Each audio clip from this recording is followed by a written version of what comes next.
que celui qui prie et qui cherche Dieu en priant peut vivre. Les 3 amis de la prière, c'est le sujet de ce soir. Les 3 amis de la prière. Je vous embarque, mes frères et sœurs, dans une lecture dans le livre de Luc chapitre 9.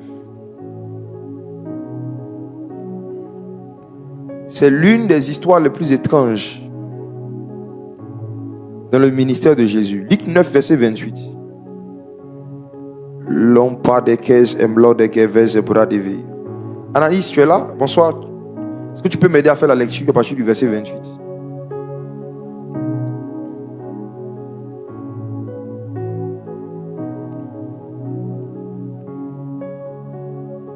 Je n'entends pas.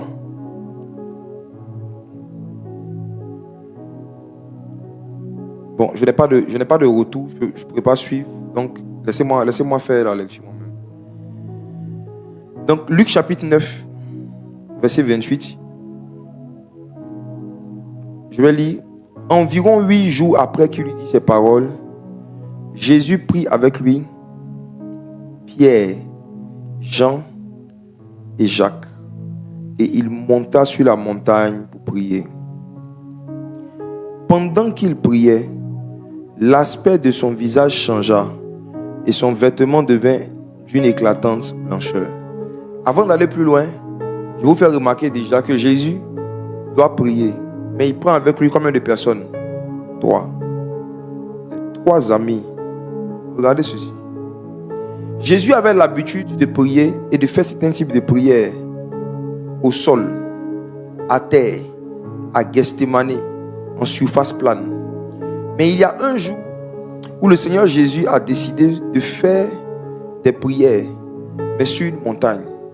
Et pour pouvoir aller sur cette montagne, on nous dit qu'il a pris Pierre, Jacques et Jean.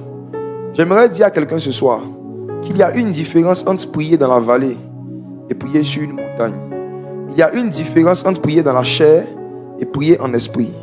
Le fait de voir un Jésus qui va sur une montagne pour prier est une image d'un type de prière dans la marche avec Dieu qui consiste à sortir de son environnement habituel ou de ses habitudes religieuses pour prier d'une nouvelle façon qui est beaucoup plus élevée.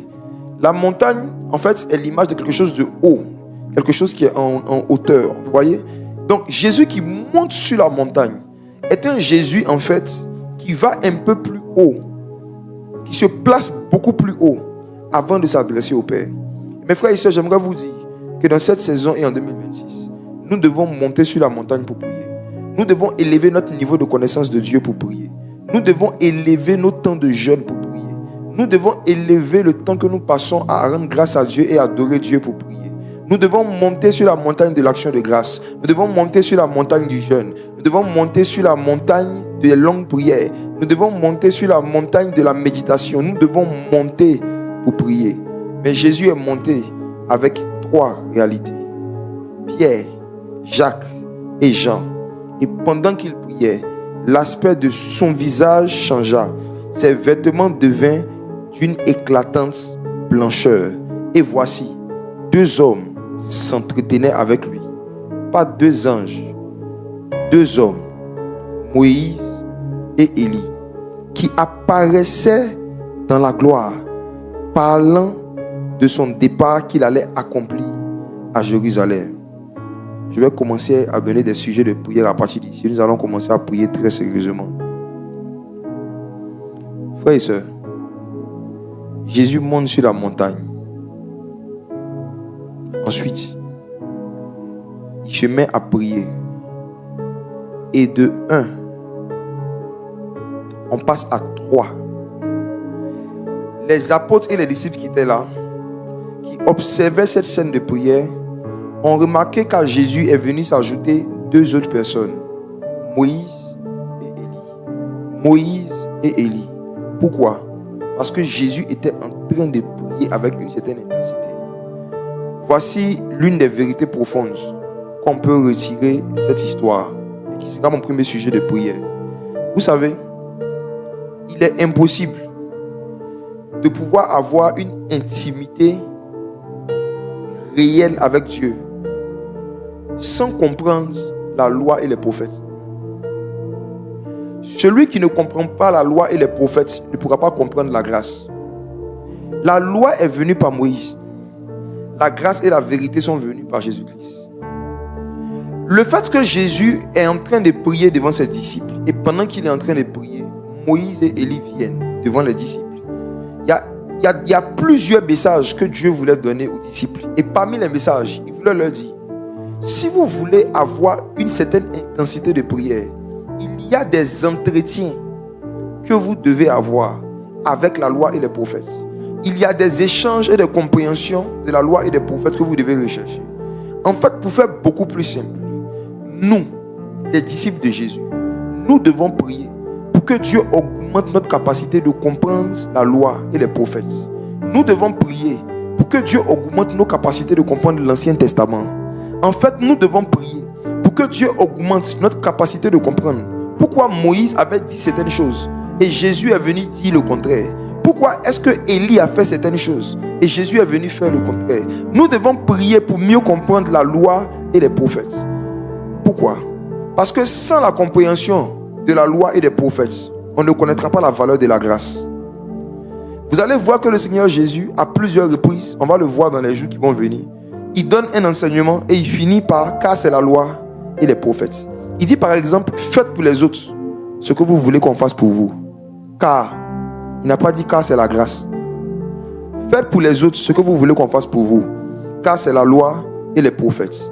En d'autres termes, dans la loi et les prophètes, dans Moïse et dans Élie, Dieu a caché beaucoup de vérités sur la grâce. La loi contient beaucoup de vérités sur la grâce. La loi contient beaucoup d'explications sur la grâce. Les propos d'Élie et les actes d'Élie contiennent beaucoup de vérités sur la puissance du siècle à venir, sur la puissance des derniers temps. Les propos de Moïse contiennent beaucoup de vérités et de réalités qui vont nous aider à comprendre l'œuvre de la croix.